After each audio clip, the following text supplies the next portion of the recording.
Oh, okay. We're on lesson number 152 of a workbook of A Course in Miracles. The power of decision is my own. Now, I don't really know how to talk about this morning because the power of decision is my own, and somewhere within each and every one of us, there has to be a recognition that we are deciding and we have decided, and the willingness to see that we get the result of our decisions, and therefore when we change our mind we can make a new decision and get a different result.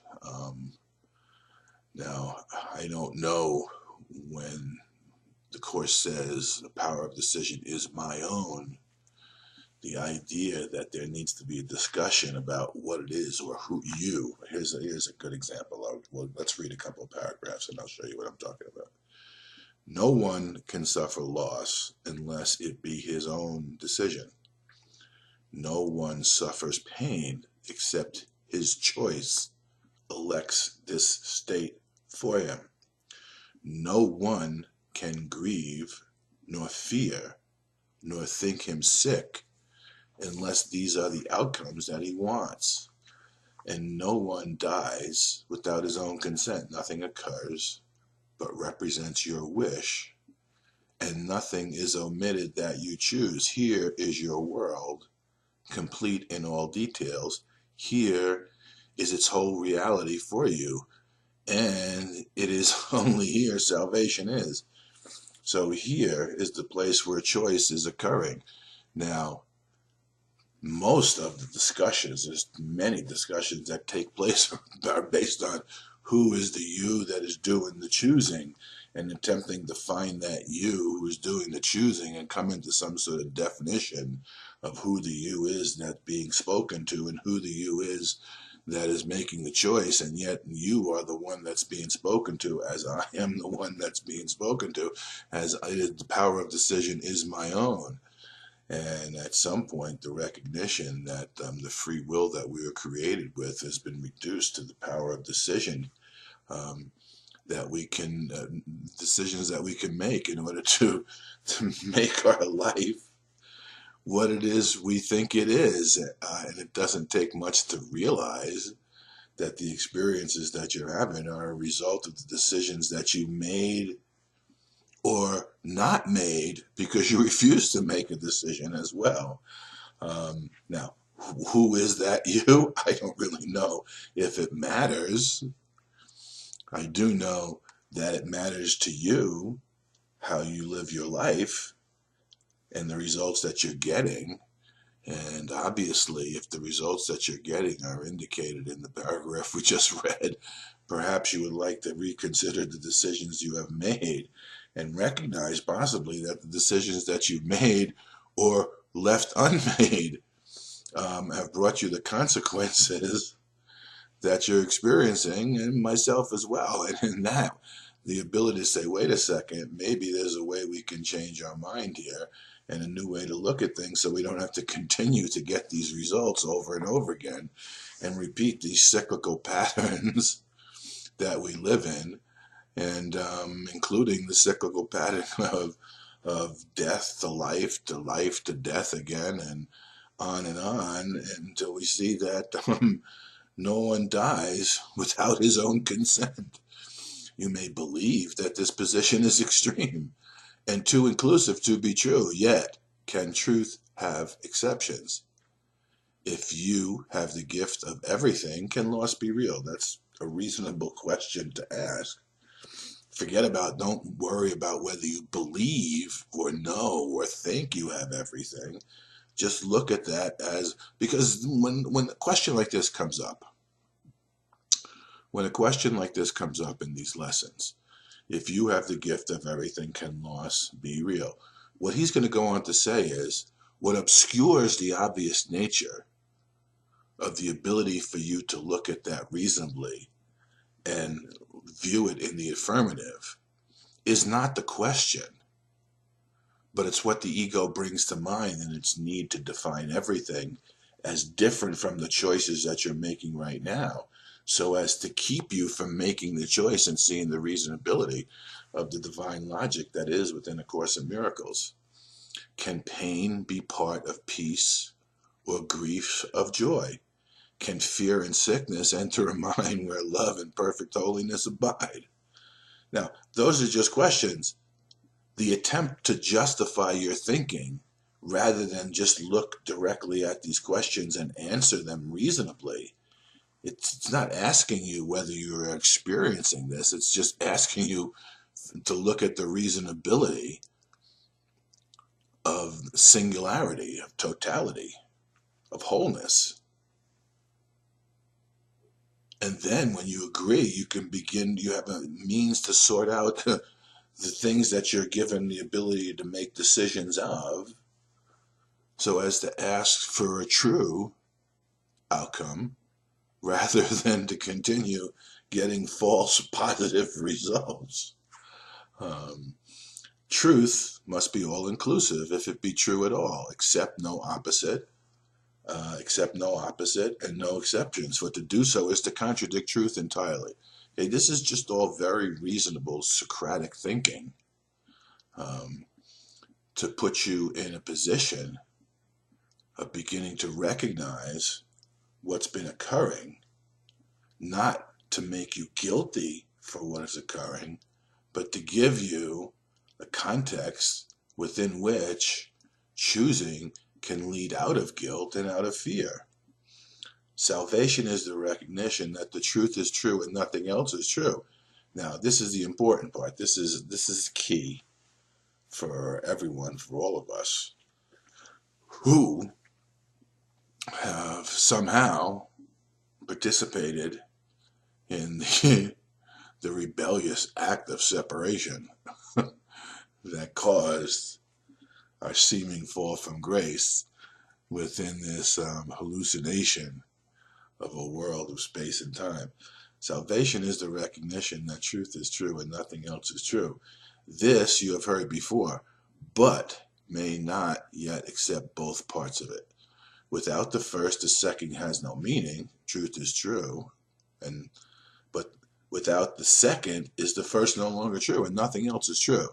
Now, the reason that it's worded this way, truth can have no opposites. Okay, now, in the oppositional nature of the experience of separation, where we think that there is an opposite to everything, and we get the result of that opposition in the experience that we have here in space and time, it is necessary to focus both sides of the opposition on a single point, so as to have the Holy Spirit be allowed to bridge that gap as the answer to the separation, as the answer to the conflict in our mind, as an answer to that rift that we experience that causes us to look upon something and become aware of something to its opposite. So when we say truth is true and nothing else is true, it focuses the both sides of the split in our mind on a single point, much as a paradox does, and in our desire to no longer want the conflict that's presented by the paradox in its, in a sense, vast view of arrays of problems within which we see it. We're focusing our attention on a single point and allowing that focus to activate something that's not within the parameters of the conflict that we're experiencing and seeing and viewing, and yet is within us, that allows the dawning of the wholeness of truth to become recognizable in our experience of ourself.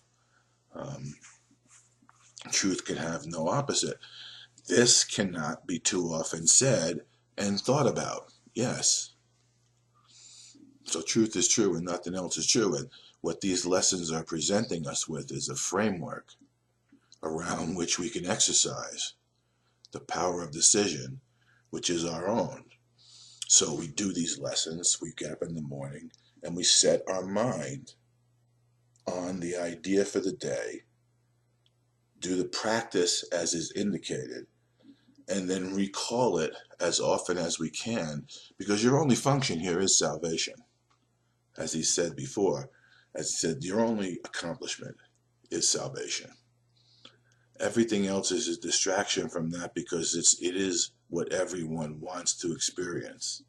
The idea that they are saved, that they are safe from the dilemmas that the world seemingly presents them, that obviously in the end bring about their demise. Yet those are that's just an outpicturing of an inward condition of thinking within a bubble of space and time, much as though you're in an IMAX theater and you feel like you're part of the action that's being shown, and you don't know how you got there or why you're there. But it's happening all around you, and you're the projectionist. It's being projected from your own mind and heart, and you're seeing it acted out on stages. And now you're being given the ability to accept the rewrite of the script in the recognition that the power of decision is your own. Nothing but the truth is true, and what is false. This is the simplest distinction. This is what I was trying to say before. Jesus always says it much better than I do, of course.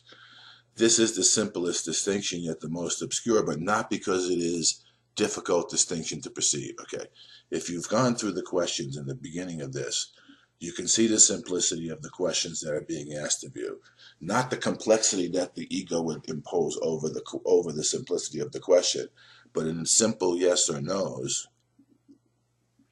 In the simple yes or no's, in the simplicity of the question as he asked them, is the simplicity of salvation placed, and the ability to say yes to that simplicity can now begin to override the complexity of the distortions that are placed upon and over that in order to hide the simplicity of what it is we're here to say yes to and accept as true. This is the simplest of distinctions, yet the most obscure, but not because it is difficult a distinction to perceive. It is concealed behind a vast array of choices which do not appear to be entirely your own.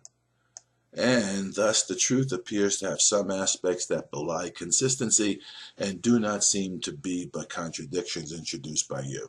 Now, this was one of the things that I had to come to understand when I first began to utilize A Course in Miracles. There's no inconsistencies within the Course at all, none whatsoever. Because truth is true and nothing else is true, and this document is about altruism.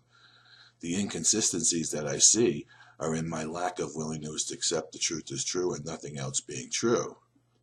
And if I allow this to mean what it says and let Jesus be the authority of what this says as the author of these words that come through him in an attempt to help us understand who we are in reality, then every time I experience an inconsistency, I can apply the questions that are given to me to ask, rather than go into the vast array of choices which do not appear to be my own.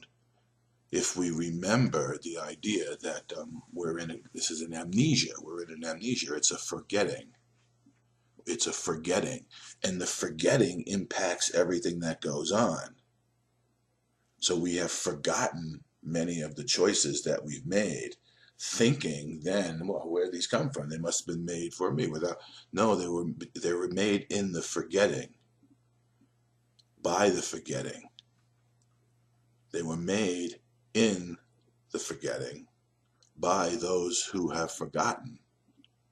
And so there's no remembering in them. There's just a constant rehashing of the forgetting. So we're looking for an answer where an answer is not. You have to extract yourself from that for a second and go to where the true choice can be made not based on the array of variables that seem to be present, but on the power of decision being our own, and applying the simplicity of the fact that truth is true and nothing else is true in the midst of the complexity, to allow the Holy Spirit to enjoin us, give us comfort in the acceptance of the truth is true and the false as being false. And the false includes all the consequences that we seem to suffer in the world of space and time. And that indicates something other than our own decisions are what's causing the problem. So now we make that distinction. We say, okay, I don't know. I really don't know. Based on everything that's going on, I have no way of telling, I have no way of knowing. But I'm willing to accept that the truth is true and nothing else is true, and allow that distinction to be made for me as my choice for that which has been brought with me, given to me by God to represent the totality of the truth in my own experience of myself.